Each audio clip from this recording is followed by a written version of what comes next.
Assalamualaikum warahmatullahi wabarakatuh. Selamat malam Bapak dosen. Izinkan saya membahas dengan judul konten marketing dan storytelling. Disusun untuk memenuhi tugas mata kuliah hypermarketing.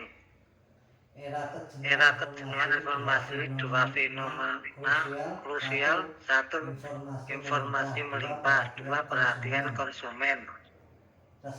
Resistensi konsumen, penggunaan blocker dan perilaku split-brand, pergeseran fokus dari produk menjadi nilai dan solusi, kebutuhan strategis konten yang hanya berharga saja tidak cukup, ya harus meningkat secara emosional.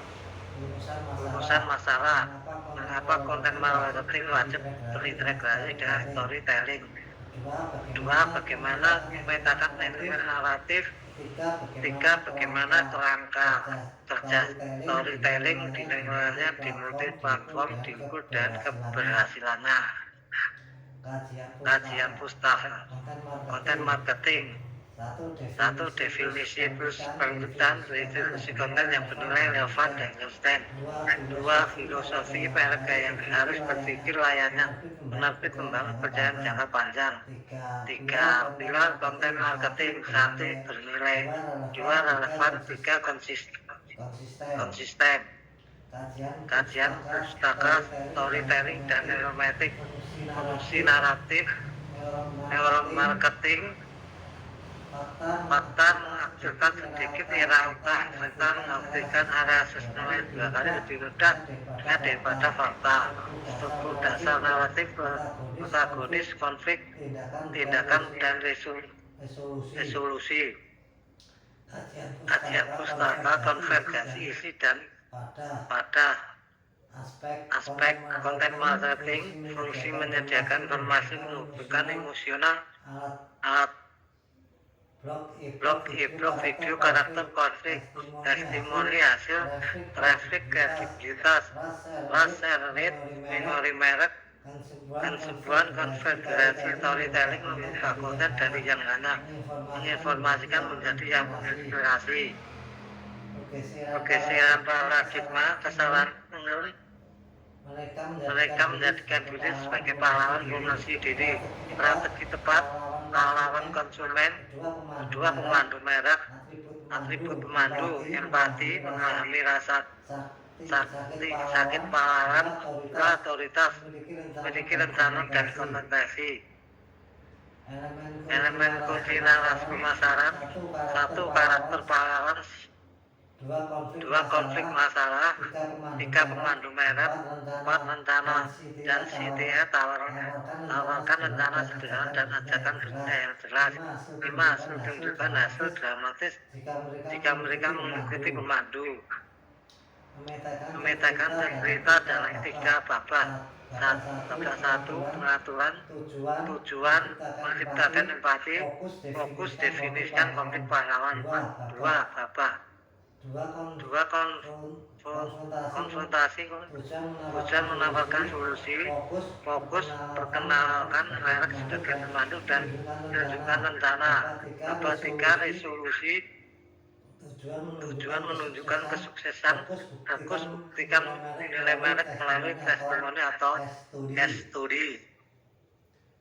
Kerangka strategi tahap penemuan. Satu, identifikasi narasi inti. Dua, storytelling. Tiga, penyelesaian nilai. Setiap cerita harus menyelesaikan satu nilai inti merek. Langkah strategi produksi dan distribusi. Produksi, setiap konten harus memiliki struktur naratif dalam skala kecil, utamakan visualisasi konflik di awal konten. Distribusi, ambil satu narasi inti. Dua, ubah menjadi 5 protik postingan, video, YouTube. Dua, newsletter, point, story, amplification, menggunakan iklan berbayar untuk menceritakan cerita yang terbukti sukses. Narasi sesuai funnel pemasaran, tahap perjalanan, tujuan konten, jenis cerita efektif,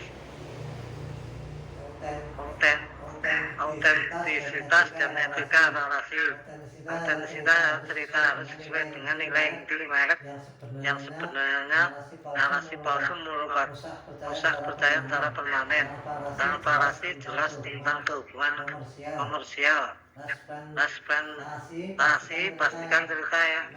Merek mempresentasikan keragaman audiensi dan harus tertib uji storytelling yang jujur mengakui keterbatasan menjadikannya lebih manusiawi dan kredibel. Mengukur koneksi. Metrik nilai cerita. 1. Metrik kualitas engagement. Seret indikator terkuat resonansi emosional, sentimen, analis, kualitas dan kedalaman komentar. 2. Metrik konversi negatif. Kesimpulan aliansi strategis.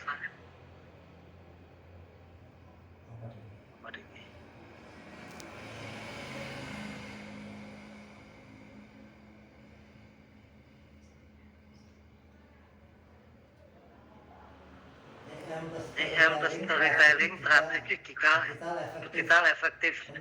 Pentingnya peran konsumen dan merek. Hasil narasi yang terstruktur pada customer journey berupa informasi menjadi ikatan emosional. Target akhir menciptakan terus yang superior yang berkonversi, menjadikan loyalitas jangka panjang dan lebih tinggi.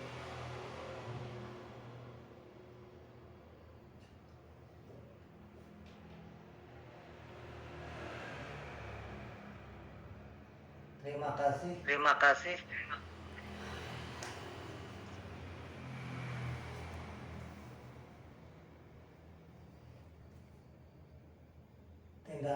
Tindak lanjut strategis, fokus dan storytelling, prioritas riset untuk mengisi story bank Anda. 2. Latih narator. 3. Ukur GLV berdasarkan cerita, gunakan analisis data untuk menunjukkan bahwa pelanggan yang mengkonsumsi konten cerita memiliki customer lifetime value yang lebih tinggi. 4. Audit etika. Pastikan cerita merek Anda selalu autentik dan transparan.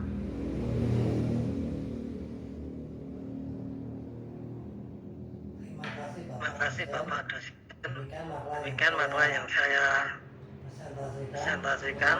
Mudah apabila saya mohon maaf. Wassalamualaikum warahmatullahi wabarakatuh.